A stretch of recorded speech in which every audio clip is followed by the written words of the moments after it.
Magandang araw mga ka-Express Info. Walang pag-aalinlangan, ang Lebanon ay isa sa mga bagong karibal ng Gilas Pilipinas sa larangan ng international basketball. Mula sa kanilang makasaysayang laban hanggang sa inaasang physical na rematch sa ilalim ni Coach Tim Cone, malinaw na ang dalawang koponang ito ay patuloy na magbibigay ng mga kapanapanabik na laro para sa mga tagahanga ng basketball sa Pilipinas at sa Lebanon. At sino nga ba ang makakalimot sa laban ng panahon ni Coach Hat Reyes kung saan pinadapa ng Lebanon ang Gilas Pilipinas? Sa naturang laro, si Wael Arakzi ang tinaguriang Lebanese lethal weapon, ang nanguna sa pagkatalo ng Gilas. At hindi rin basta-basta ang Gilas team noon, sapagkat nasa lineup sina Kai Soto at Jordan Clarkson, dalawang pinakamalaking bituin sa Philippine basketball. Ang tagpong iyon ay nag-iwan ng masakit na marka sa puso ng mga Pinoy, pero nagbigay din ng aral at inspirasyon upang bumangon ang kupunan. Nakabawi naman ang Gilas sa kanilang rematch kung saan tinambakan nila ang Lebanon.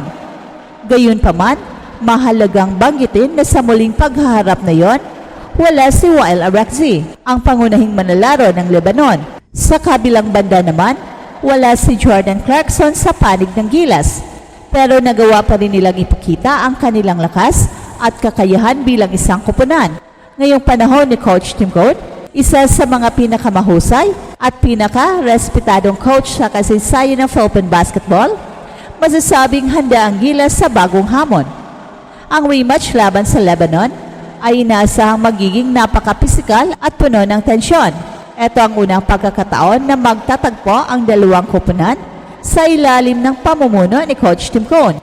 Kaya inaasahang mas malalim ang preparasyon ng Gilas at mas organisado ang kanilang diskarte. Kung sakaling maglalaro si Kai sa labanang ito, malamang mas magiging dominante ang Gilas sa ilalim ng basket. Pero kahit wala siya, mahalagang tutukan ang presensya ni Justin Brownlee. Si Justin Brownlee na kasalukuyang isa sa mga paboritong naturalized player ng Gilas ay may mahalagang papel sa paparating na laban.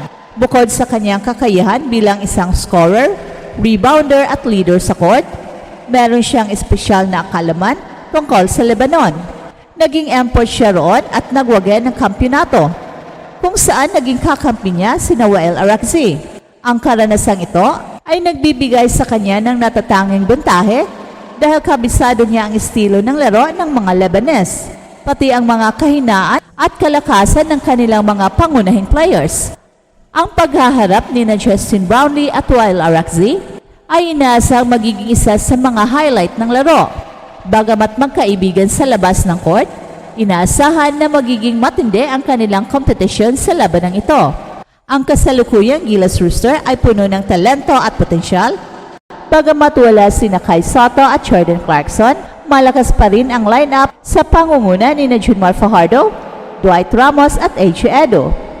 Ang kanilang tagumpay laban sa New Zealand, isang koponang kilala sa kanilang pisikal na estilo ng paglalaro, ay nagpapakita na kaya nila makipagsabayan sa kahit sinong kalaban. At isa pang mahalagang aspeto ay ang pagbangon ni AJ Edo. Matapos ang kanyang serye ng mga injuries, ipinakita niya ngayon ang kanyang kakayahan bilang isang solidong rim protector at rebounder. Ang kombinasyon ng kanyang depensa at ang opensa ni Justin Brownlee ay maaring magdulot ng matinding problema sa Lebanon. At hindi rin dapat maliitin ang Lebanon. Bagamat wala si Wael Arakzi noong kanilang huling laban, ipinakita pa rin nila ang kanilang kakayahan bilang isang koponang handang lumaban. Ang kanilang agresibong depensa at mabilis na opensa ay mga aspeto ng kanilang laro na kailangang bantayan ng Gilas. Gayunpaman, kung ang pagbabatayan ang naging performance ng Gilas kontra New Zealand, tila mahihirapan ang Lebanon sa kasalukuyang sistema ni Coach Tim Cone. Ang disiplina at strategy ng Gilas ay kitang-kita sa bawat laro.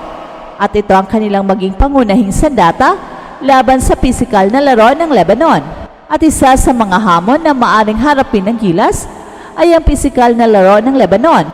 Kilala ang mga Lebanese sa kanilang pagiging agresibo sa depensa at sa kanilang kakayahang mag-adjust sa laro. Kaya't mahalagang mapanatili ng Gilas ang kanilang focus at composure sa buong laban. At inaasahan din na magpapakita si Justin Brownlee ng kanyang leadership. Well, hindi lamang sa scoring, kundi pati na rin sa pag-guide ng kanyang mga kakampi, lalo na ang mga batang manlalaro tulad ni Dwight Ramos at AJ Edo. Well, sa kabilang banda, ang Lebanon ay tiyak na maghahanda rin upang maipakita na kaya nilang talunin ang Gilas kahit sa ilalim ng bagong pamumuno ni Coach Tim Cone. Ang labanang ito ay magiging sukatan ng kanilang kakayahan at isang pagkakataon upang patunayan ang kanilang lakas sa rehiyon. Ang laban ng Gilas Pilipinas kontra Lebanon ay higit pa sa isang ordinaryong laro. Ito ay isang muling pagkikita ng dalawang kupunan na nagkaroon ng kasaysayan ng matinding sagupaan sa pamumuno ni Coach Tim Cone at sa presensya ni Justin Brownlee. Inaasahang mas magiging organisado at disiplinado ang Gilas sa kanilang diskarte. Bagamat wala si Kai, nananatiling matatag at mapagkatiwalaan ang kasalukuyang roster ng Gilas Pilipinas. Ang kanilang talento at disiplina ay patunay na handa nilang harapin ang anumang hamon na darating, maging gaano man kahirap ang laban. Ang malalim na pool ng manlalaro na pinangungunahan ni Justin Brownlee, Dwight Ramos, AJ Edo at Junmar Fajardo ay magbibigay ng kumpiyansa na kaya nilang makipagsabayan sa pinakamahusay na kupunan sa Asia kahit wala ang isa sa kanilang pinakamalalaking bituin. Well, hindi lamang tungkol sa pagkapanalo ang labanang ito. Ito rin ay isang opportunity upang mapalakas ang kumpiyansa ng bawat miyembro ng Gilas at sa pamamagitan ng sama-samang pagkilos at pagtutulungan, ipinapakita ng kupunan na hindi lamang individual na talento ang mahalaga, kundi ang pagkakaisa at chemistry ng buong kupunan. Ang bawat laro ay nagsisilbing aral at pagsubok at sa bawat hamon na nalalampasan, mas lalong magiging matatag ang kanilang loob at tiwala sa isa't isa. At higit sa lahat, ang labanang ito ay sumasalamin sa diwa ng pagiging Pinoy, ang pagiging palaban, ang hindi sumusuko kahit sa hirap ng matitinding pagsubok. Hey, hey, hey! Attention mga kapatrol! Get ready for an epic giveaway! Once Express Info hits 150k subscribers, one lucky winner will win the incredible Oppo Reno 11F 5G smartphone. Here's how to join. Step 1. Subscribe to Express Info right now. Step 2. Like this video. Then step 3. Comment anything good and positive about our idol Kai Soto. Super easy. Just subscribe, like, and comment.